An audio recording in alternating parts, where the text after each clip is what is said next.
Innal hamdalillah nahmaduhu wa nasta'inuhu wa nastaghfiruh wa na'udzu billahi min syururi anfusina wa sayyiati a'malina may yahdihillahu fala mudhillalah wa may yudlil fala hadiyalah. Asyhadu an la ilaha illallah wahdahu la syarikalah wa asyhadu anna Muhammadan abduhu wa rasuluh la nabiyya ba'dah. Para bapak, sebagaimana biasa, setiap ba'da sholat wajib di siang hari kita isi dengan beberapa kajian materi yang berkaitan dengan din kita. Karena sekarang ada personil baru, ya. Jadi untuk kajian ba'da subuh itu oleh Ustadz Didin, ya. Itu, dan untuk subuh dan menjelang maghrib buat saya, gitu. Kan tadinya malam hari. Kalau malam nanti kan biasa habis kajian suka ada tanya jawab, ngobrol panjang. Nanti kemalaman, nanti kesiangan ya. Nah, makanya udah Ustadz Didin bagiannya di subuh, kan malam ba'da isya qabla tarawih ada ya. Ya, ba'da maghrib nggak ada. Kenapa diisi dengan santapan jasmani? Santapan jasmani. Alhamdulillah 5 waktu ada isi. Ya, ba'da maghrib santapan jasmani, ba'da isya santapan rohani, ba'da subuh santapan rohani, ba'da duhur juga ada, ba'da asar menjelang maghrib. Ya. Jadi ada semuanya. Nah, jadi untuk subuh diisi oleh Ustadz Didin saja. Insyaallah dia punya kesanggupan untuk tiap subuh datang, gitu ya. Insyaallah sampai Syawal,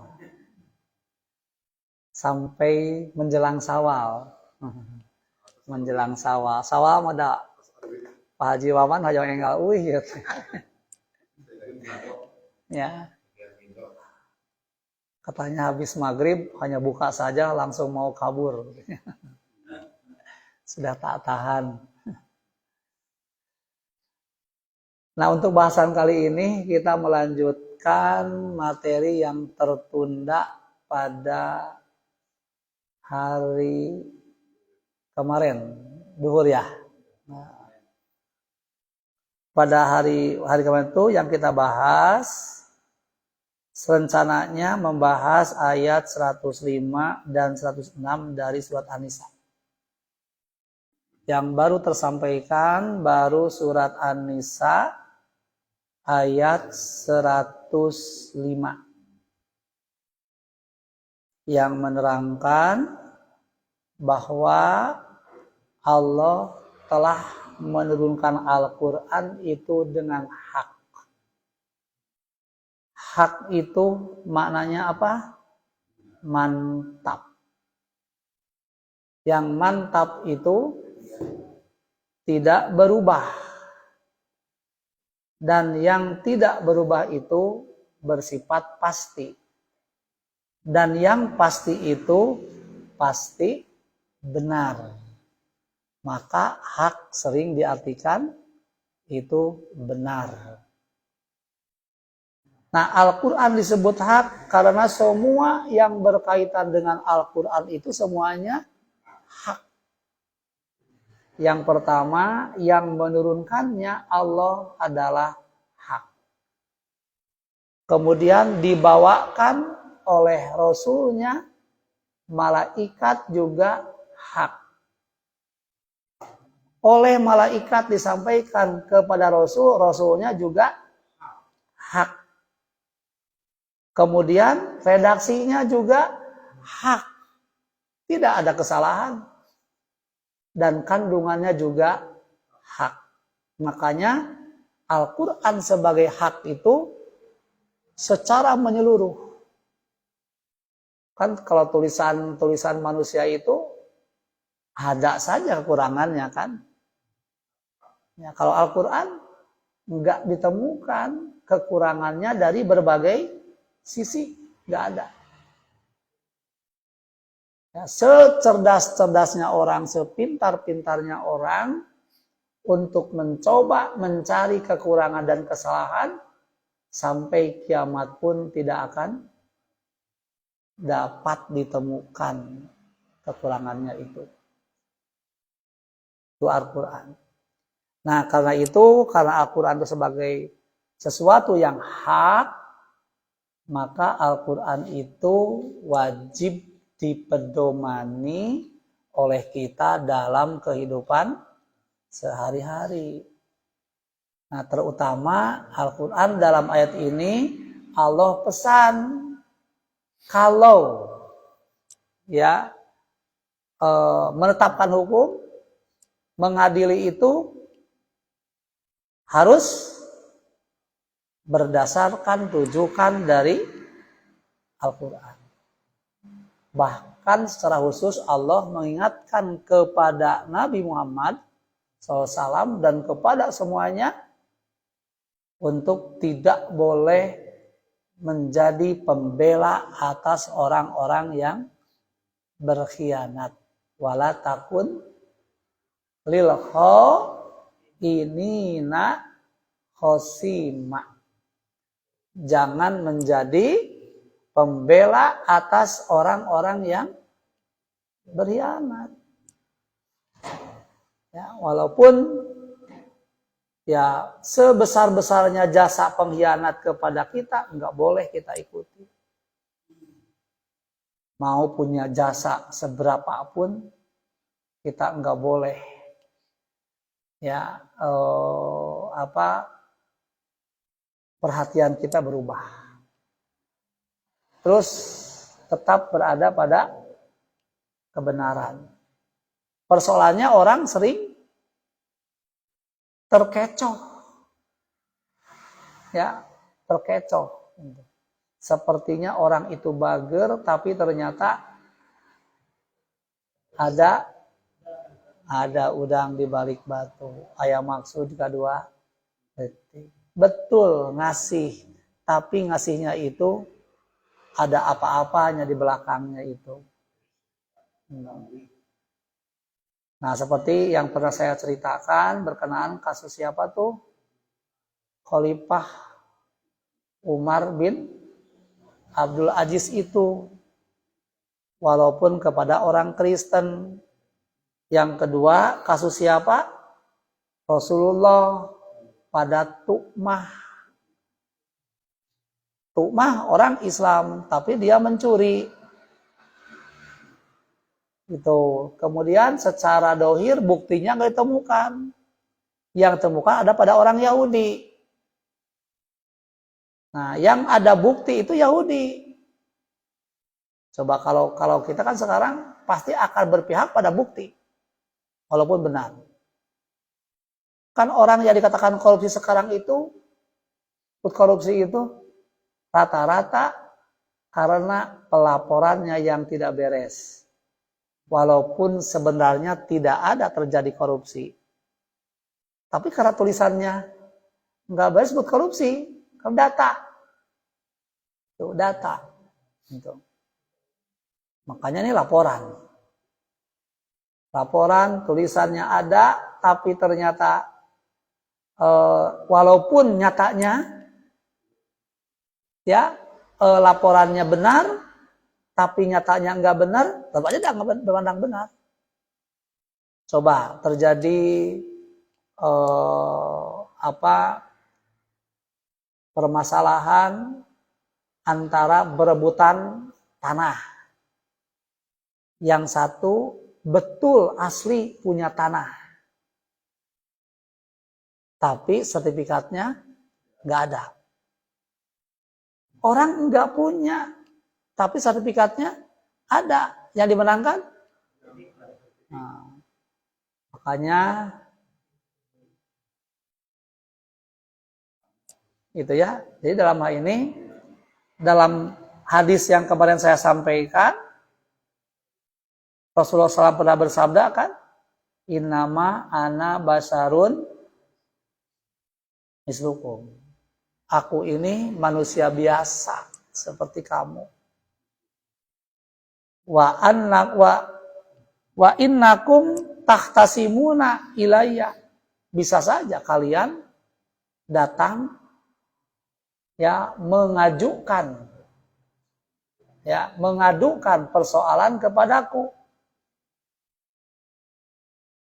Wala'alla ba'dukum ayakuna alhana bihujjatihi min ba'din. Dan bisa jadi sebagian orang yang berperkara itu lebih pandai dalam mengungkapkan argumentasi. Padahal sebenarnya dia salah. Nah, fa'aqdilahu binahwi ma asmahu.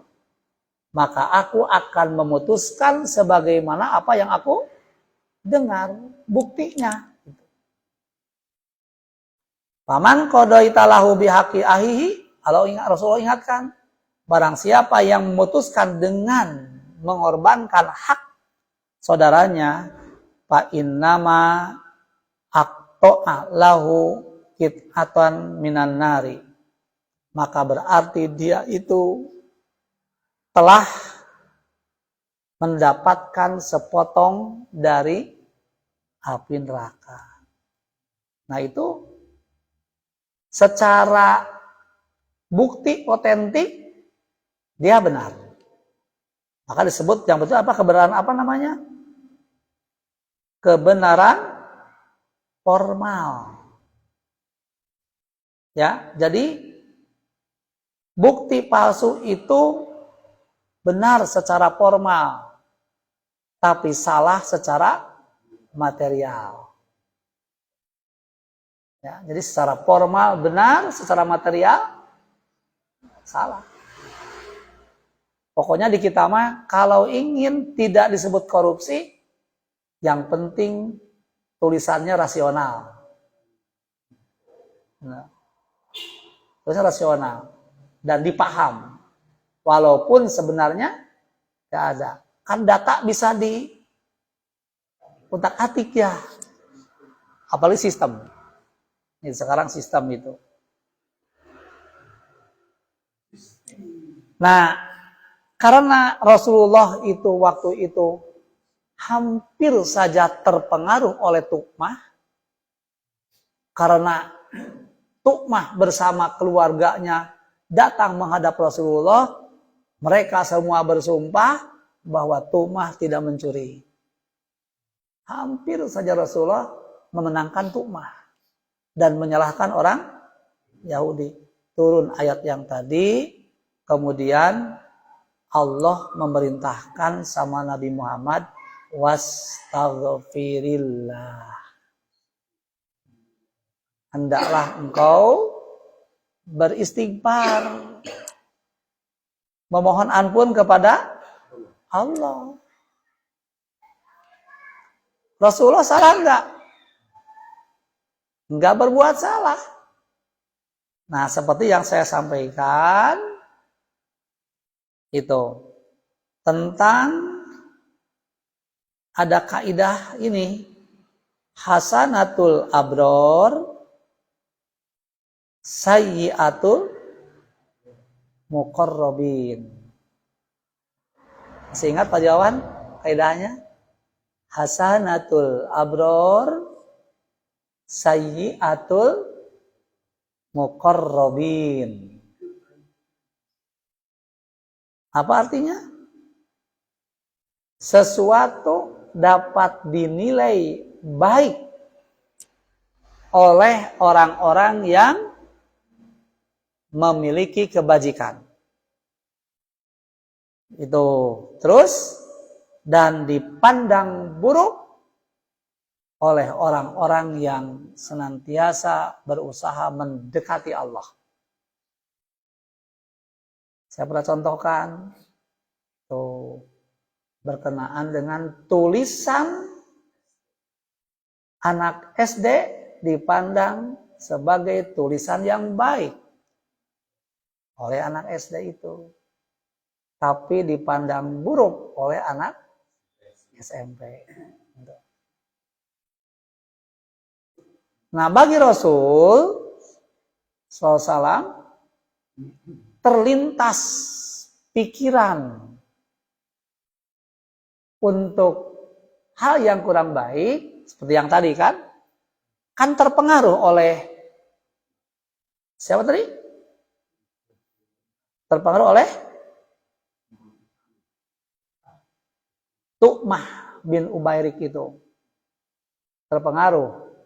Baru terlintas akan memenangkan Tu'mah. Terlintas dalam pikirannya itu. Belum ada dorongan untuk berbuat kan, baru terlintas saja.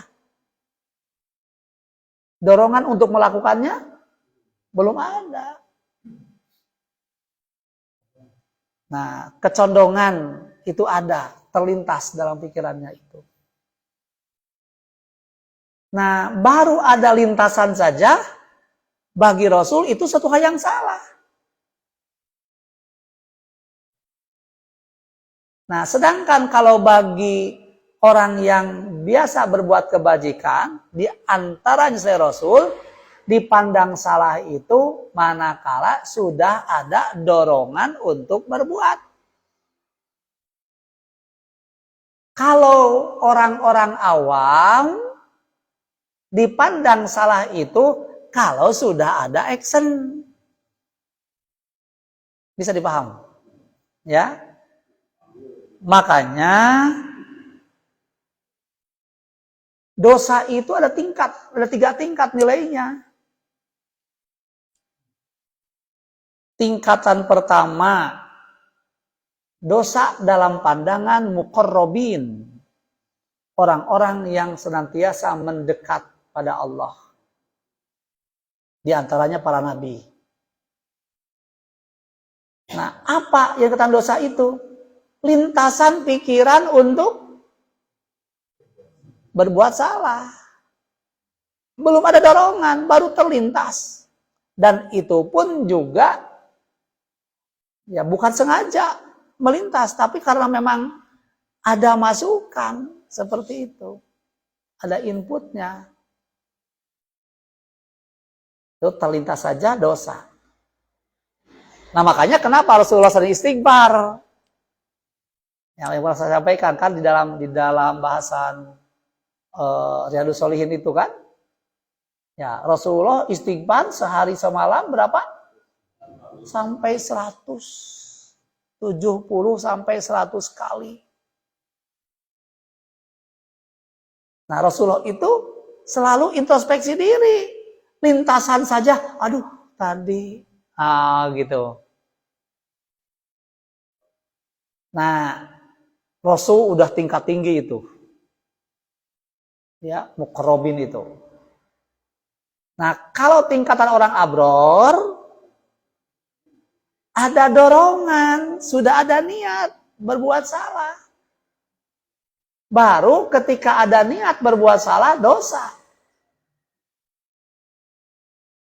Nah, kita sudah tergolong kepada abror belum? Pernah dalam diri ada dorongan untuk berbuat salah? Lagi itikaf sekarang ada enggak dorongan? Ada. Suka dievaluasi tidak? Nah, makanya itu ada dorongan, bahkan sering muncul dorongan. Kan ada istilah kejahatan itu terjadi karena ada kesempatan. Ketika melihat sesuatu hal yang tidak baik, suka ada dorongan dalam pikiran. Aduh, saya kepala sekolah nih, ada bantuan. Kalau ngambil sekian nggak akan kelihatan. Ada dorongan itu. Suka ada dorongan itu. Nah kalau orang abror ada dorongan itu aja sudah termasuk dosa. Dorongan itu ada dosa itu.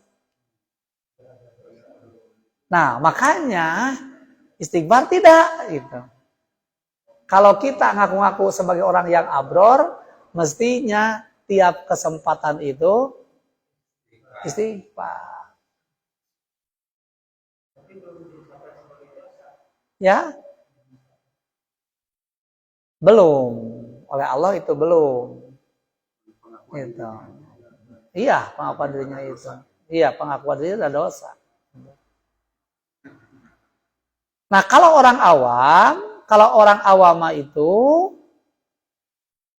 nah, dikatakan dosa itu manakala sudah action. Baru kita nyadari kalau sudah melaksanakan. Coba ketika kita ada niat, ada rencana, nyadar nggak? Kalau dianggap belum nyadar, berarti kita masih tergolong kepada orang yang imannya biasa-biasa. Mungkin rendah. Termasuk orang pada umumnya. Nah, tinggal kembali kepada kita. Mau memposisikan di mana nih? Apakah mau memposisikan di tingkat abror atau di tingkat awam? Kembali pada diri kita. Kalau sudah di tingkat abror, itu kualitas baik. Baik lagi di tingkat muqarrabin. Rasul-Rasul Allah itu. Nah itu. Nah tinggal kita akan memposisikan yang mana.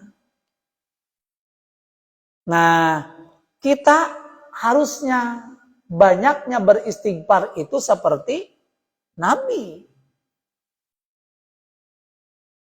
Karena mungkin dalam pikiran kita sering ada dorongan. Kalau lintasan mah lebih banyak lagi kira-kira ya. Kalau lintasan lebih banyak lagi. Dorongan sajalah. Ya. Lintasan bisa saja itu.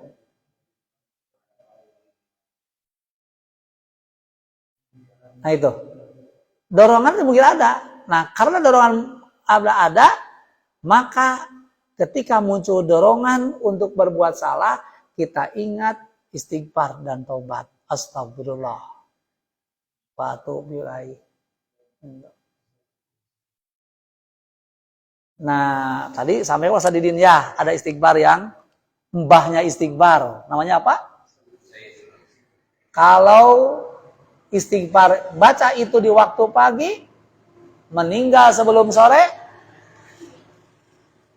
pasti surga. Kalau bacanya waktu sore, meninggal sebelum pagi, pasti surga. Pasti itu kata Rasul itu, pasti surga. Bukan mungkin, tapi pasti.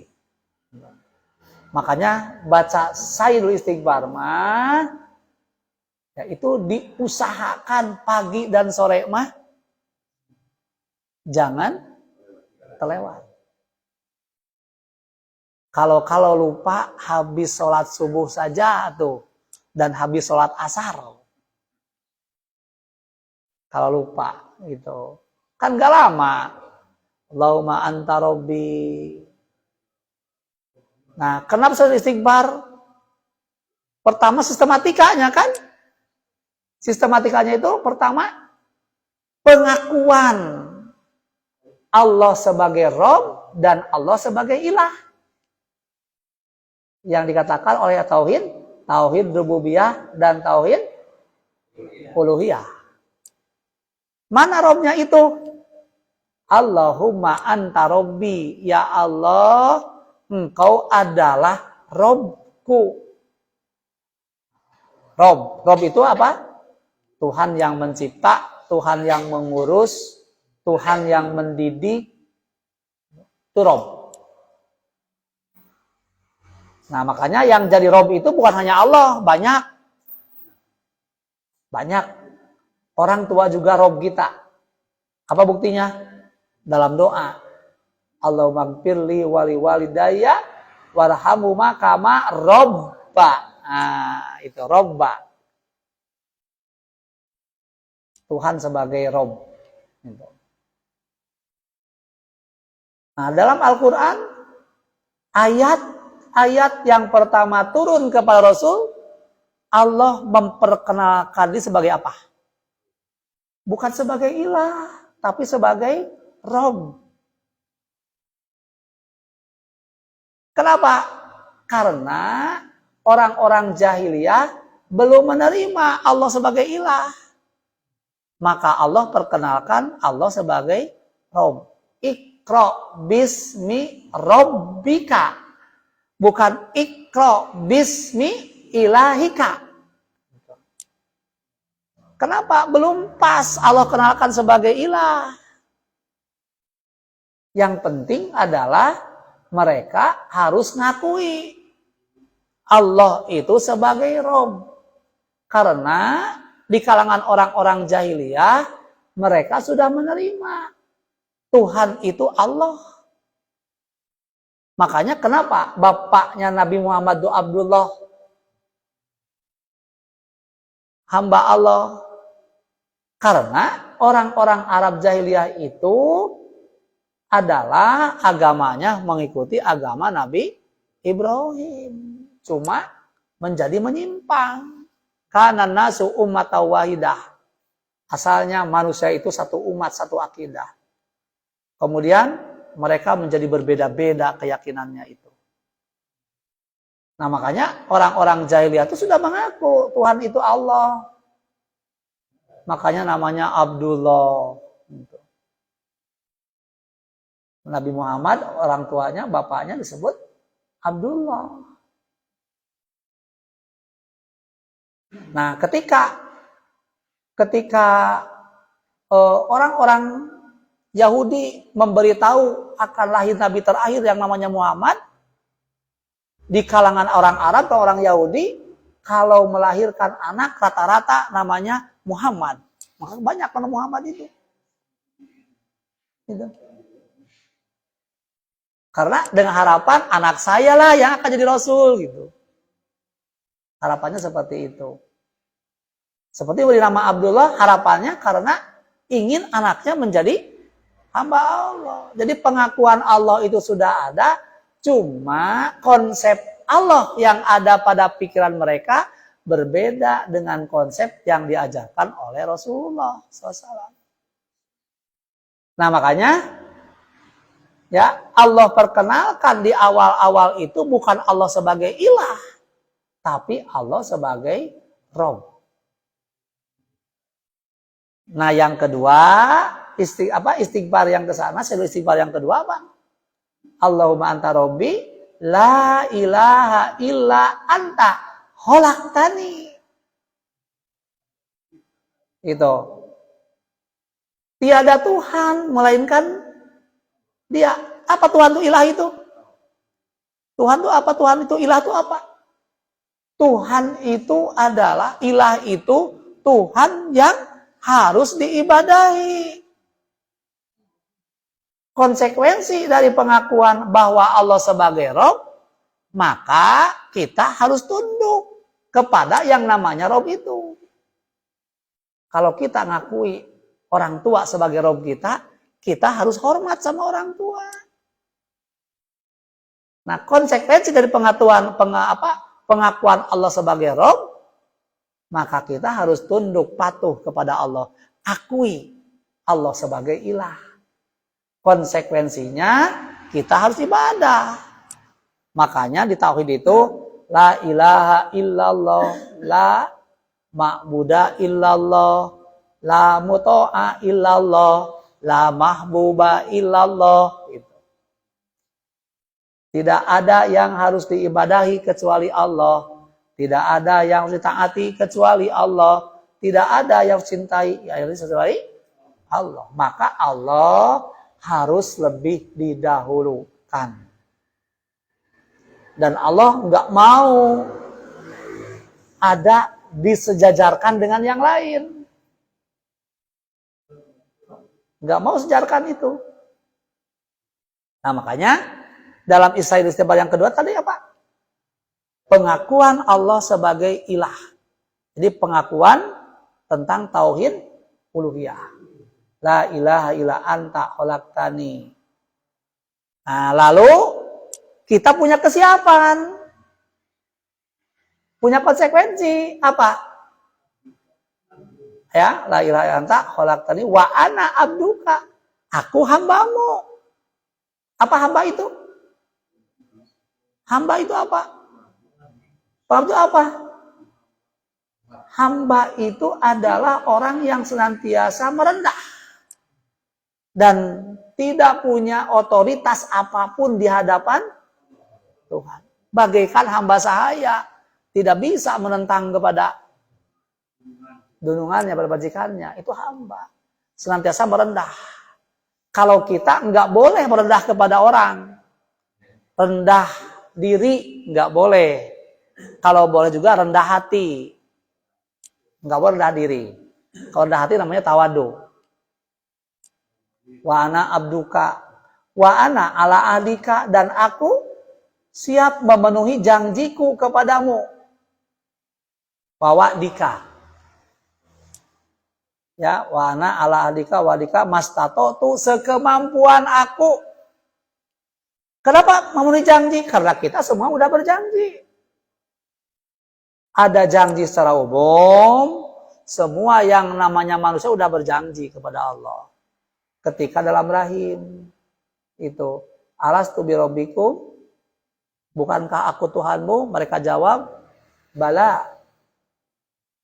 Ya, aku mengaku. Qalu bala sahidna, ya aku mengaku. Engkau adalah Tuhanku. Janji semua. Kalau bagi orang Islam diperkuat lagi dengan mengucapkan 2 kalimat syahadat. Nah, cuma di sana aku akan senantiasa memenuhi janjiku padamu sekemampuan aku. Sekuat tenaga. Makanya ada ittaqullah haqqa tuqatih, ada ittaqullah mastata'tum. Kita berusaha takwa harus sampai tingkatan maksimal. Cuma untuk sampai ke sana, sebagaimana kemampuan dan kekuatan kita. Mastata'tum. Kita melaksanakan janji harus ada di atas. Tapi proses sekemampuan diri kita. Itu. Nah, wa ana ala dika wa dika mastata'tu. Terus a'udzu bika min syarri ma sana'tu. Aku berlindung dari kejahatan yang aku telah perbuat. Supaya Allah menghindarkan semua kemaksiatan dari diri kita. Jauhkan kemaksiatan itu. A'udzu bika min syarri ma sana'tu. Aku berlindung dari keburukan. Dari apa yang aku perbuat. Lindungi. Sehingga dorongan-dorongan untuk berbuat kesalahan itu terhindari. Lalu abu laka bini matika alaya wa abu laka bidanbi. Apanya? Abu laka, aku mengakui kepadamu bini matika alaya, dengan nikmatmu yang telah diberikan kepadaku. Wa abu laka bidanbi, dan aku pun mengakui adanya dosa-dosaku. Nikmat yang Allah berikan kepadaku semuanya aku terima, akui. Ya, saya sudah begitu banyak menerima nikmat itu. Tapi saya juga banyak loh kan kesalahan. Nah, untuk mengakui kesalahan itu harus dievaluasi terus. Nah, di ujung pagfirli fa innahu la yaghfiru dzunuba illa anta. Karena itu ya Allah, ampunilah dosa-dosaku. Sebab fa innahu la yaghfirud dzunuba illa anta. Sebab tidak ada yang dapat mengampuni dosa-dosa kecuali Engkau. Nah, bukan berarti kita telah membaca itu tidak boleh membaca istighfar yang lain. Diperbolehkan. Dalam hadis, barang siapa yang membaca istighfar, astagfirullahaladzim, la ilaha illa huwal hayyul qayyum wa atubu ilaih. Kata Rasul, dia akan diampuni dosanya walaupun sebesar dosa lari dari medan perang. Ya, dosa dari medan perang itu dosa besar. Ya, lari dari medan perang. Lagi tempur ini, ada musuh takut, lari. Itu dosa gede. Ya, lari dari peperangan itu. Nah, membaca istighfar yang tadi, kata Rasul, dosa walaupun sebesar itu akan diampuni. Nah, makanya perbanyaklah istighfar. Nah. Ya. Abu Lamil bola kabidan bi pagpili apa?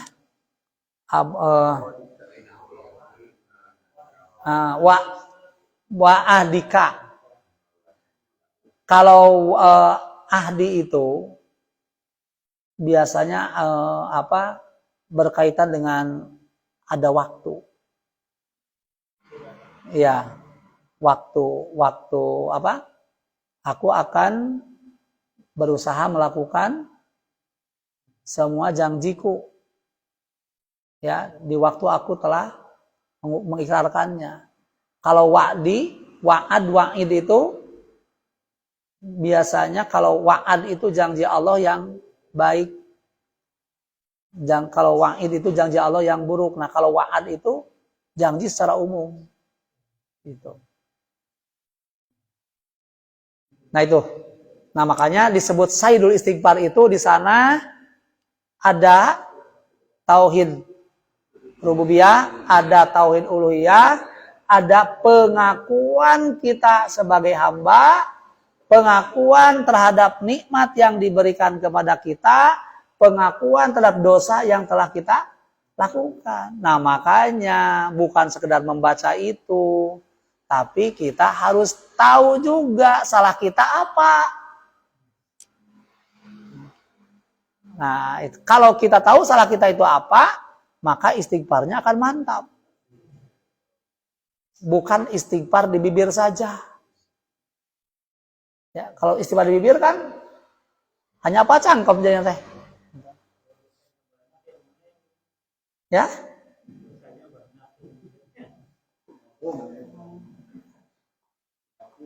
Makanya Rasulullah mengajarkan juga Allahumma gfirli khoti'ati wa jahli wa israfi fi amri wa ma anta a'lamu minni. Kalimat wa ma anta a'lamu, dan dosa-dosa yang engkau lebih tahu daripada aku.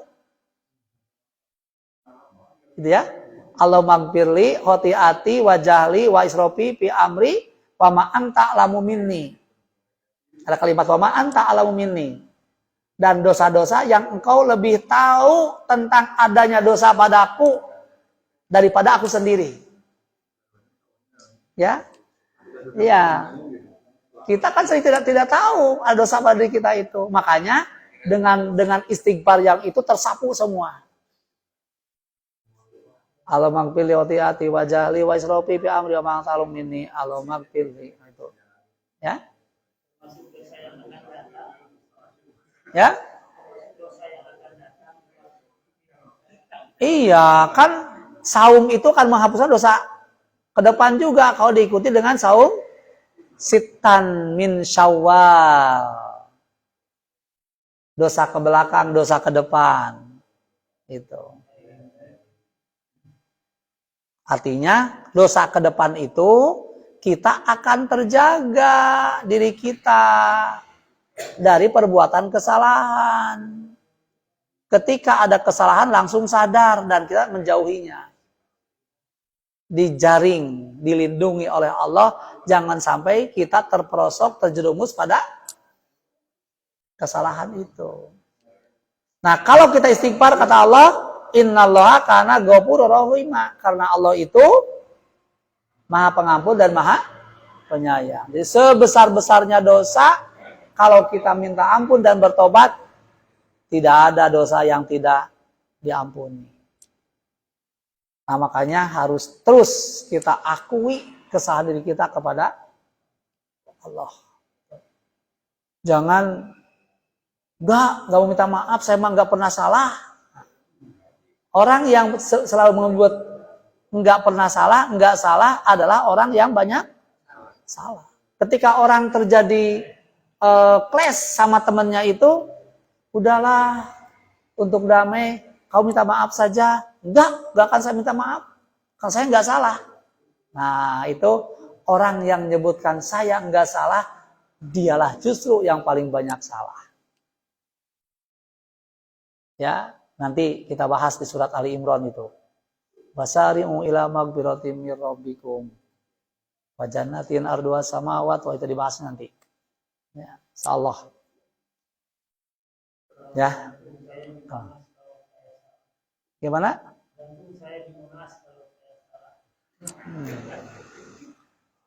Iya.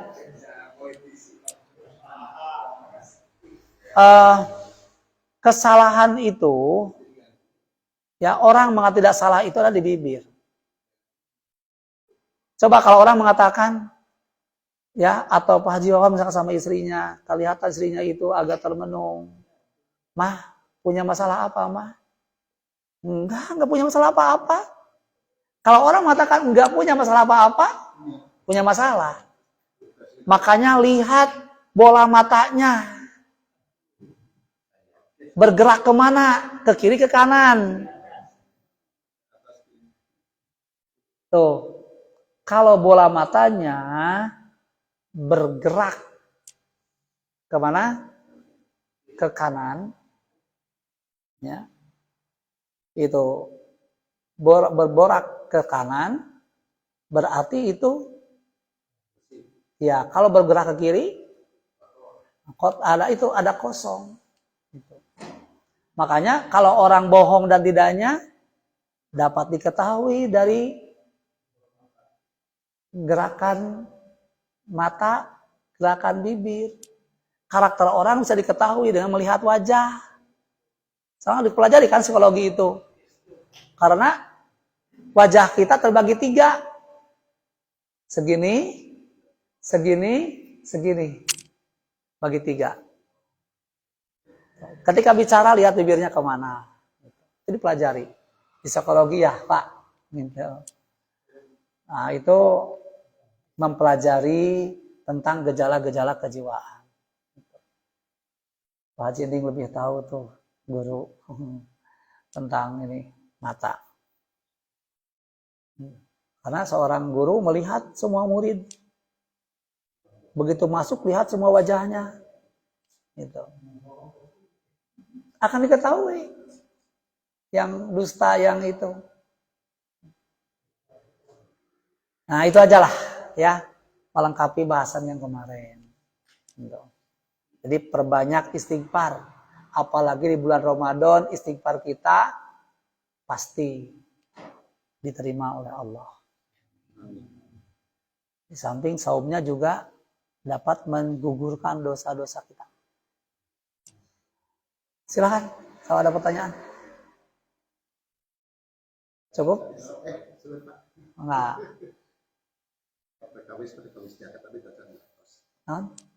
Zakat. Berbagi 8 asna. Kalau satu kasus tapi gak dosa juta anu bagi wakil zakat. Kita sudah rata nggak begini, saya tapi cuma tapi biasa terfokus sepihak gitu. Terus ya tadi lagi. Asnaf zakat itu, mustahik zakat itu terungkap di At-Taubah ayat 60. Innamas shadaqatu lil fuqara. Fakir. Yang kedua, miskin. kata fakir itu, ini kaidah. Ada kaidah dalam ulumul Quran itu, jika dua kata yang sepertinya punya makna yang sama, diungkapkan dua-duanya punya makna beda. Jika diungkapkan salah satunya, termasuk dua-duanya.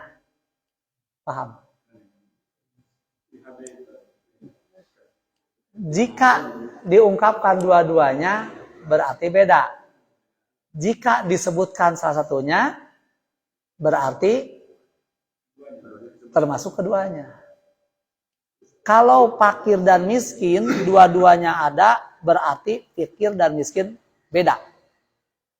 Kalau di tempat yang lain disebut aja miskin saja, di dalamnya ada fakir. Mah, tolong bikinin cikopi. Ada airnya, ada kopinya, ada gulanya, tambah ada susunya. Tapi mah tolong belikan kopi, gula, susu. Jangan jadi cikopi segelas. Masing-masing. Itu dalam bahasa kita. Nah, kaidah dalam Quran juga seperti itu. Makanya disebut fakir itu. Fakir asalnya apa arti fakir itu? Al-fakri itu artinya patah tulang punggung. Artinya dia tidak bisa bekerja sama sekali. Misalkan karena jompo, karena cacat, itu fakir. Kalau miskin, ada kerjaan, tapi pendapatan tidak memenuhi untuk memenuhi kebutuhan pokok. Dan pokok. 8 aja lah itu.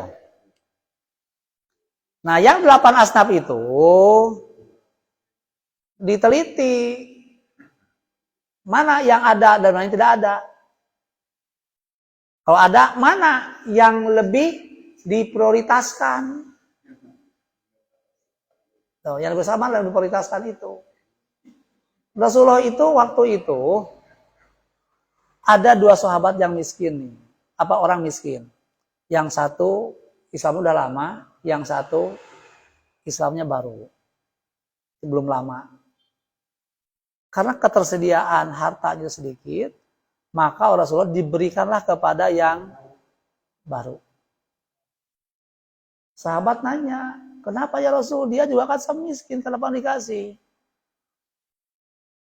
Rasul menjawab, ya, bagi dia dengan tidak diberi tidak akan terganggu keimanannya.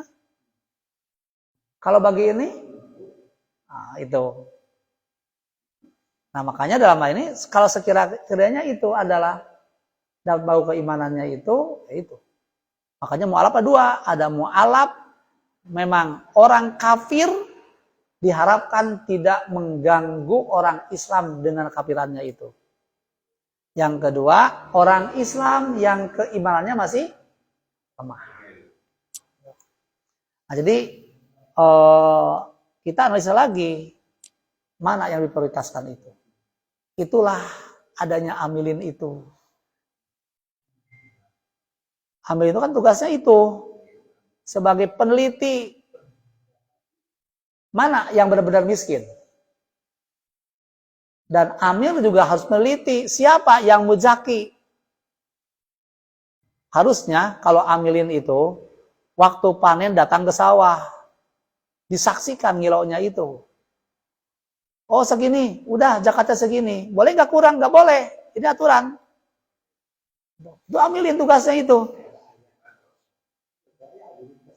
Makanya kalimatkan khud min amwalihim sedekah. Ambil harta mereka sebagai zakat. Kalau orang-orang tidak zakat tidak terlalu salah. Kenapa?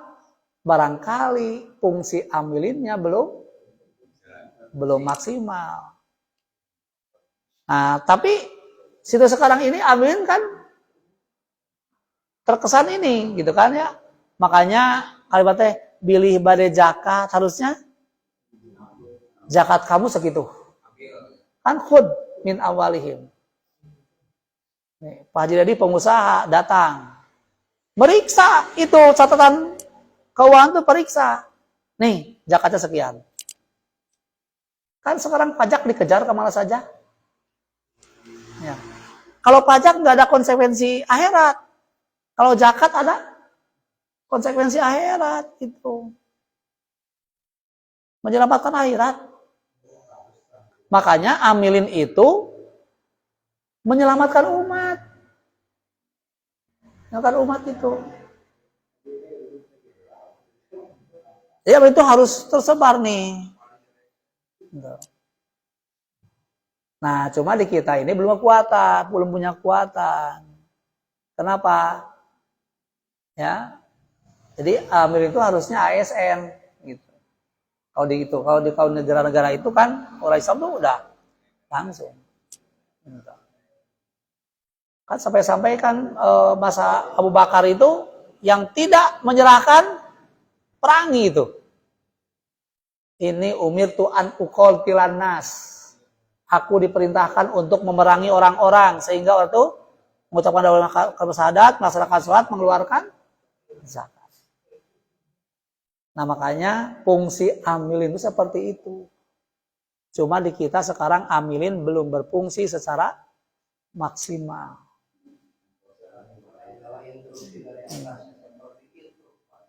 Ya?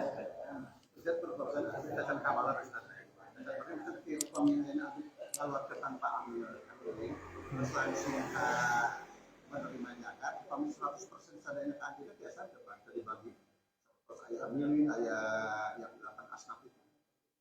Nah itu kalau tahu ada orang yang punya hak lagi kita enggak berikan, nah kita akan hianat berarti karena hak dia. Saya punya utang sama Pak Haji Toto, Pak Haji Wawan, tapi dibayarnya Pak Haji Wawan Bungku, berarti Bapak. Nggak dibayar. Harus. Kalau kita tahu ada, makanya kalau sudah ada amilin, zakat semuanya wajib lewat amilin. Kalau amilin sudah fungsi. Ya, kalau amilin sudah berfungsi sebagaimana mestinya, wajib kita lewat amilin, lewat persis misalnya itu. Ya, kalau amilin belum berfungsi maksimal, tapi bayar dia. Sementara kan upami nyambut ambil tujuan untuk kita mengerjakan kan orang-orang fakir yang miskin dan di sekitar kita. Sementara upami ambil bayar dia, orang-orang yang di sana tidak kebagian. Sementara tapi udah beberapa kali sini belum pernah. Ya makanya dalam hal ini ambil mendata. Siapa nih? Bisa jadi kalau lewat ambilin mah Pak Haji Wawan Jakarta 100.000 dan yang paling besar diberinya 200.000. Bisa jadi kan? Nah kalau hanya sendiri itu sumbernya sendiri itu. Kalau sumbernya sendiri itu makanya dan mau ambilin zakat itu nanti akan menyeleksi. Kan di kita banyak ngaku-ngaku fakir miskin. Sebut fakir miskin itu kan kata Rasulullah itu apa? Yang tidak ada untuk makan hari esok. Sih kira-kira, lamun masih kena punya HP, punya motor, fakir miskin enggak? Sebenarnya nggak masuk itu. Ya? Ya sebenarnya kan HP umum seberapa rabius sehari. Apalagi HP-nya digunakan hanya untuk game gitu kan ya, sesuatu yang tidak bernilai ibadah. Itu kan kaitannya saat tadi kan pendistribusiannya. Nah, kan air di kalangan pada umumnya menyangkut keabsahan. Kan kita juga sebagai jakinya ya perlu juga kan di lain tempat kan dibagikan kadang 27 dan jangka pasar karena penerima teh mau Saibna, Sebelum. iya, oyongna kan dia masih kurang sesuai sarang tuntunan gitu ya pada subuh gitu. Jadi mengganjal juga kalau ketika bahaya di tempat di kampung sorangan yang sistemnya seperti itu, mungkin ayat pendistributinya pembagian asrama mungkin bisa wae lah lebih bijak gitunya di sana gitu ada pengurusnya. Cuman si bujak itu kan ketika tahu kalau dibagikan sebelum waktunya kan akhirnya sodako, gugur dong zakat kita gitu, yang itu harus sebagai manusia aja setahun sekali ada zakat fitri gitu. Nah, jadi ganjalan gitu. Mohon kalau Karena jauh takut nggak terkejar gitu. Jadi prinsipnya dibagi kalau di sana di kampung apa seperti itu dibagikan itu bagikannya. sebelum hari H gitu kan. Iya. Sebelum lebaran 2 hari gitu kan. 27, 28 udah dibagikan gitu. Ya, kita harus sesuai itu. Makanya kita memperbedah amilin dan amilin yang jujur. Nah, ya tadi yang disebut amilin yang tidak sesuai dengan tugasnya, amilin yang khianat itu. Kalau dia tahu bahwa itu tidak boleh, melaksanakan juga, berarti itu amilin khianat. Termasuk salah ngasih juga khianat itu. Ya maksudnya kan mereka yang jadi panitia zakat di sana ada dasar hukumnya. Dari Kementerian itu ada edarannya dan bahwa boleh dibayarkan sebelum Idul Fitri. Jadi saya rasa mungkin juga tidak salah karena ada panduannya dari pemerintah. Ya. Orang awam pasti ngikuti sama yang tahu. Nah, paham dia seperti itu. Nah, makanya dia berbuat sesuai dengan keyakinannya. Ya, mudah-mudahan keyakinannya itu benar. Gitu. Kita coba tidak sesuai dengan keyakinannya. Gitu. Sesuai dengan ilmu. Itu kita kan di sana harus juga jauh dari masyarakat. Itu kan soalnya kan pada saat kita ditagih, kita nggak bakalan bayar gitu kan. Bayarin nanti di sana aja yang sesuai dengan prinsip hidup saya. Ya. Itu ya yang jadi masalah mungkin itu. Oh iya. Ya, kita sampaikan aja. Karena kan yang di masyarakat itu kan kepada baz ya, baz itu. Sedangkan sekarang sudah nggak ada masalah dengan desa itu ya. Bahkan kemarin kan di Ciamis semua laj diundang, dikumpulkan baznas. Jadi sudah nggak ada masalah di daerah itu sekarang. Kita ngasihnya ke laj persis, ada masalah. Itu sekarang udah itu nggak akan ada intimidasi apa-apa sekarang itu, karena sudah sah ya secara hukum itu. Hukum lingkungan mah Ustaz datang terbaik gitu kan. Memang secara di sini mungkin yang ikut rapatnya di sini tuh nggak ditransformasikan ke sana gitu. Kalau gitu. Bayar di luar bukan sorot kayak di teror lah gitu. Udah aja kalau begitu untuk kemaslahatan, sedekah aja ke sana gitu. Iya. Itu ada berbagai hal, biasanya udah seperti itu. Cuma diantaranya bukan salah seorangnya, cuman kadang perekonomian berubah Ustaz, gitu, berubah. Jadi biasanya seperti itu, kali ini jadi untuk tidak punya untuk double. Enggak, artinya asal sedekah asal ada tanda aja. Saya bayar 1 jiwa. Gitu kan ya? Sedekah, itu enggak apa-apa. Tidak bisa semua. Itu. Sesuai kemampuan. Ada 5 jiwa, kita mau punya 3 jiwa, 3 aja enggak apa-apa. Gitu ya. Tapi tetap harus kita yang karena kita udah tahu harus berprinsip yang cara distribusinya secara jumlah yang saja. Iya. Karena kita udah tahu gitu. Terpaksa. Ya sedekah makan tidak apa-apa. Ya. Cuman di sini kayaknya Ustaz yang sunnah gitu. Ya kalau di masyarakat kan saya ada ini kelas gitu. Yang kedua Ustaz, kaitannya dengan seorang hakim. Dia kan memutus suatu perkara bukan berdasarkan fakta di lapangan. itu berdasarkan data yang diterima. Jadi itu menyangkut kehidupan seseorang, selamatnya dan tidak nanti. Nah, saya tanyakan dia kalau memutuskan suatu putusan yang memang salah tapi benar berdasarkan data di lapangan, ada bagi dia nanti akhiratnya. Iya, kan tadi Rasulullah bisa saja hakim itu ya berpihak kepada yang dapat memberikan data